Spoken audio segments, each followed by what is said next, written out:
Hello everyone. आज हम लोग एक नए मार्केट स्ट्रक्चर ओलिगोपोली की बात करेंगे।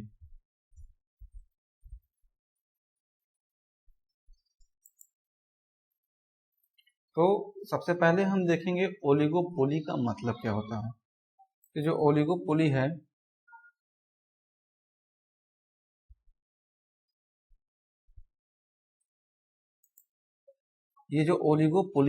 ये दो शब्दों ओलिगी प्लस पोलेन से मिलकर बना है। ओलिगी का मतलब होता है फ्यू और पोलेन का मतलब होता है सेलर। तो ऐसा मार्केट सिचुएशन जिसमें कुछ सेलर्स हैं जो अपने प्रोडक्ट को सेल कर रहे हैं, और यहाँ जो प्रोडक्ट है वो होमोजीनियस भी हो सकता है और डिफरेंशिएटेड प्रोडक्ट भी हो सकता है।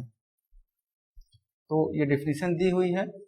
Oligopoly refers to a market situation in which there are a few firms selling homogeneous or differentiated product।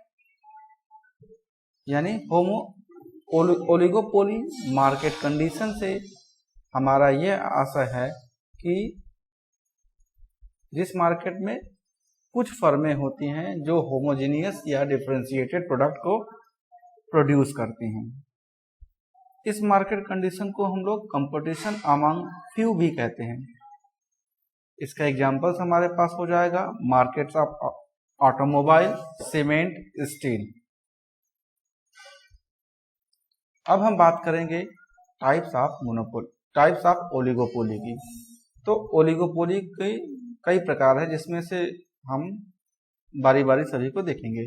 पहला है प्योर ओलिगोपोली। प्योर ओलिगोपोली का मतलब होता है जिसमें कुछ सेलर होमोजीनियस प्रोडक्ट सेल करते हैं, वो आपका प्योर ओलिगोपोली मार्केट कंडीशन कहलाता है। यानी कि फर्म क्या कर रहे हैं, यहाँ पे जो प्रोडक्ट सेल कर रहे हैं वो होमोजीनियस है, जैसे सीमेंट हो गया, स्टील हो गया। दूसरा है इम्परफेक्ट और डिफरेंशिएटेड ओलिगोपोली। इसमें क्या होता है, इसमें जो प्रोडक्ट होता है वो डिफरेंशिएटेड होता है, होमोजेनियस प्रोडक्ट नहीं होता है। इसलिए इस ओलिगोपोली वाले कंडीशन को हम लोग इम्परफेक्ट या डिफरेंशिएटेड ओलिगोपोली मार्केट कंडीशन कहते हैं। तीसरा हमारे पास एक ओलिगोपोली का जो टाइप है वो है कोलिसिव ओलिगोपोली। कोलिसिव ओलिगोपोली का मतलब होता है जब फर्म आपस में क्या करती हो, कुछ फर्में होती हैं जो आपस में कल्यूजन कर लेती हैं, यानी समझौता कर ली होती हैं। तो इस टाइप का जब सिचुएशन आता है तो उसे हम बोलते हैं कोलिसिव ओलिगोपोली। दूसरा है नॉन कोलिसिव ओलिगोपोली। इसमें क्या करती हैं, जो कुछ फर्में हैं वो आपस में कंपीट करती रहती हैं। तो ये था हमारा टाइप जो कि आसानी से समझा जा सकता है। एक बार फिर से देखते हैं। प्योर मोनोपोली के केस में क्या हो रहा है, जो आपका प्रोडक्ट है वो होमोजीनियस है। जो मार्केट में फ्यू सेलर्स हैं वो फ्यू सेलर्स आपका होमोजीनियस प्रोडक्ट सेल कर रहे हैं। दूसरा है इम्परफेक्ट और डिफरेंशिएटेड ओलिगोपोली। इसमें जो प्रोडक्ट की क्वालिटी होगी वो डिफरेंशिएटेड होगी, जैसे ऑटोमोबाइल्स। तीसरा है कोलिसिव ओलिगोपोली। इसमें जो कुछ सेलर्स होते हैं वो आपस में कोऑपरेट करते हैं, एक दूसरे से compete नहीं करते हैं। जैसे कोई प्राइस का डिसीजन लेना हुआ तो वो आपस में समझौता कर लेंगे, एग्रीमेंट कर लेंगे कि हम लोग इसी प्राइस पे इस पर्टिकुलर कमोडिटी को सेल करेंगे। फोर्थ है आपका नॉन कोलिसिव ओलिगोपोली। इसमें क्या होता है कि फर्म में एक दूसरे से compete करती हैं, किसी टाइप का एग्रीमेंट नहीं होता है। अब हम बात करेंगे features of oligopoly. Oligopoly market का क्या क्या फीचर्स होता है इसकी हम यहाँ पे बात करेंगे। तो पहला इसका है कि जो फर्म्स हैं वो काफी कम होती हैं, फ्यू फर्म्स होती हैं। पहली प्रॉपर्टी हो गई। दूसरा जो सबसे इम्पोर्टेंट प्रॉपर्टी होता है कि ये जो फर्में हैं एक दूसरे पर निर्भर करती हैं, इंटरडिपेंडेंस होता है फर्मों के बीच में।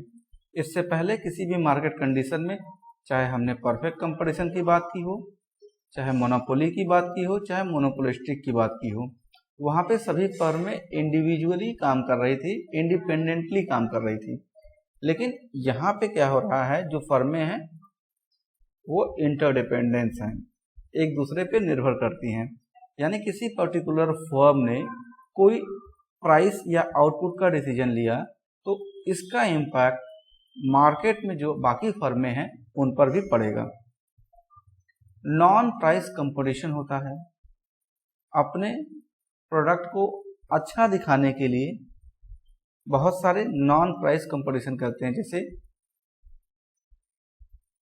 पैकिंग हो अच्छी क्वालिटी की पैकिंग करेंगे,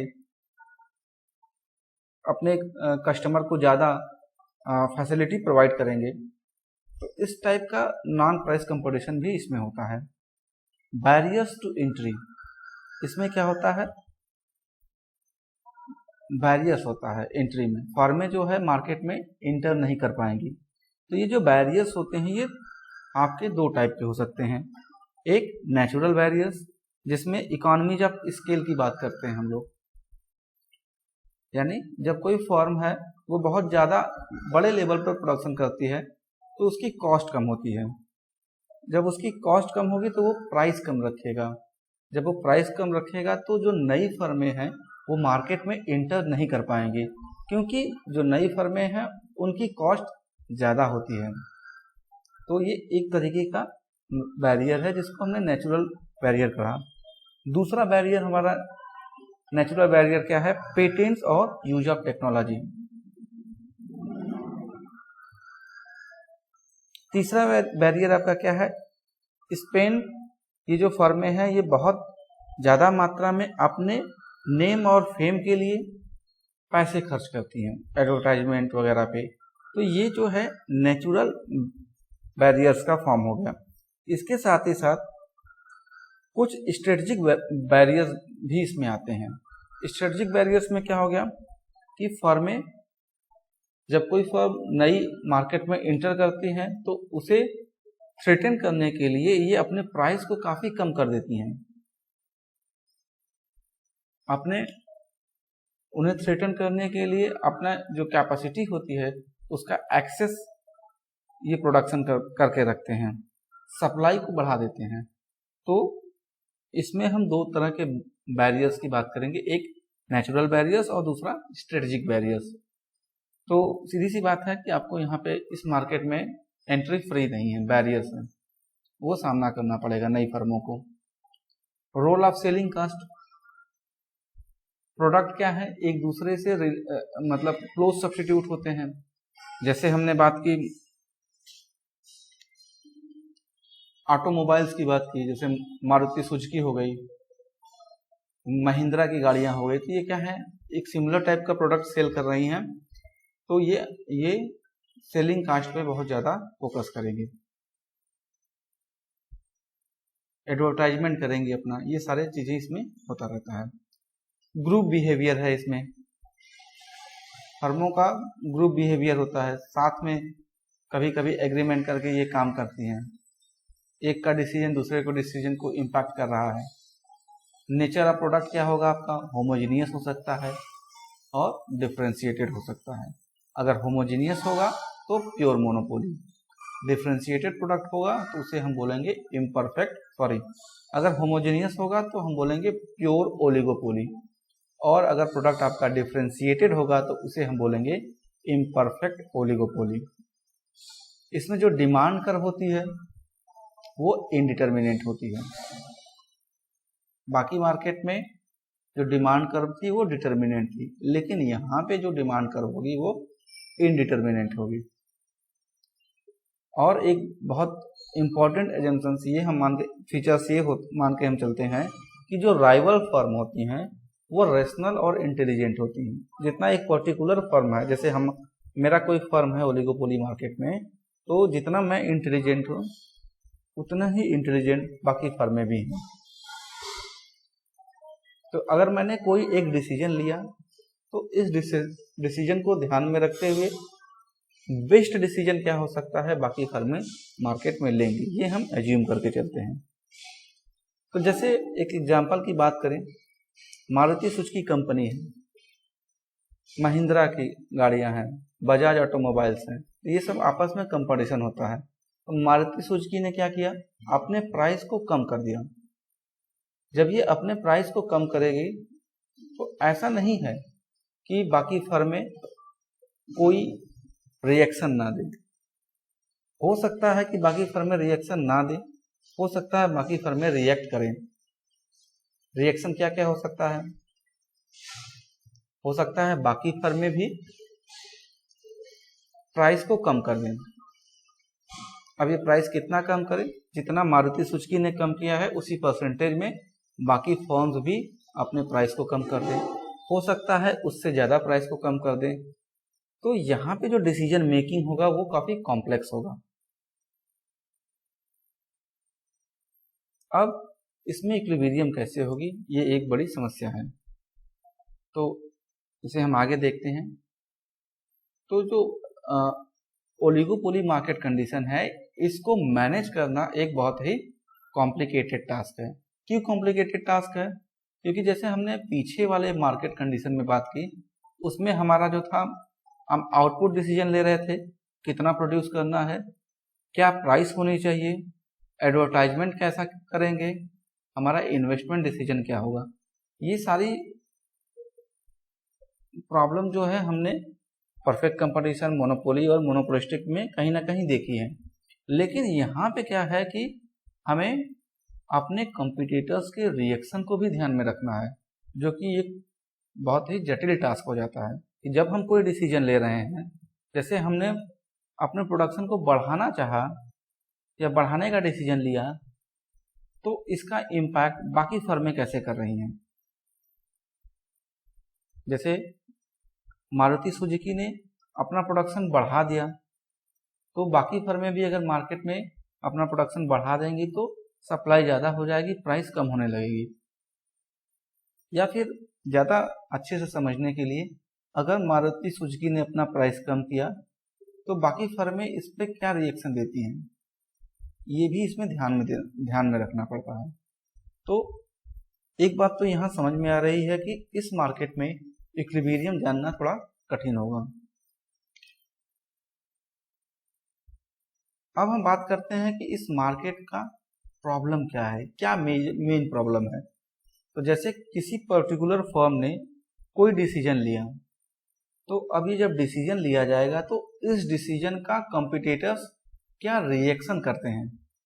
जैसे मारुति सुजुकी ने प्राइस कम किया, तो जो कॉम्पिटिटर्स फर्म है वो क्या कर रही हैं, इस प्राइस को, जैसे मारुति सुजुकी के प्राइस में कमी के डिसीजन पे कैसा रिएक्शन दे रही है। क्या वो अपने प्राइस को कम कर रही हैं, क्या वो अपने प्राइस को चेंज नहीं कर रही हैं, क्या वो अपने प्राइस को बहुत ज़्यादा चेंज कर दे रही हैं। तो जब ये डिसीजन इसके कॉम्पिटिटर्स लेंगे तो फिर से मारुति सुजुकी वाले को कोई ना कोई रिएक्शन देना पड़ेगा, कोई ना कोई रिएक्शन करना पड़ेगा। तो यहाँ क्या हो रहा है, डिसीजन है, उस डिसीजन के बाद कॉम्पिटिटर्स का रिएक्शन आएगा, फिर इस रिएक्शन का रिएक्शन होगा, फिर इसी तरीके से ये चलता रहेगा। तो ये एक कॉम्प्लेक्स टास्क है, जैसा कि हमने देख लिया। अब क्वेश्चन ये होता है कि इक्विलिब्रियम कैसे आएगा इस मार्केट सिचुएशन में। तो एक एजम्पशंस जो हमने ये बात की हुई थी यहाँ पे, rivals are also rational and intelligent, ये बहुत ही काम में आती है। इसी एजम्पशन के बेस पे थोड़ा मैनिपुलेशन करके हम मार्केट के इक्विलिब्रियम को जान सकते हैं। तो because the firm will do the best it can given what its competitors are doing, it is natural to assume that these competitors will do the best they can given what that firm is doing। मतलब ये कह रहा है कि जब एक firm कोई decision लेती है तो जो बाकी फर्में हैं मार्केट में, वो जो बेस्ट डिसीजन हो सकता है वो बेस्ट डिसीजन ही लेंगे। इसी पे बेस्ड करके हम अपने मार्केट के इक्विलिब्रियम को जान सकते हैं। तो इस मार्केट कंडीशन में इक्विलिब्रियम को जानने का या पता करने का श्रेय नैश नामक एक मैथमेटिकल इकोनॉमिस्ट थे, उनको जाता है। तो ओलिगोपोली में जो इक्विलिब्रियम मिलता है उसे हम नैश इक्विलिब्रियम भी कहते हैं। तो ये जो नैश इक्विलिब्रियम क्या है, ये है set of strategies or action in which each firm does the best it can given its competitors action.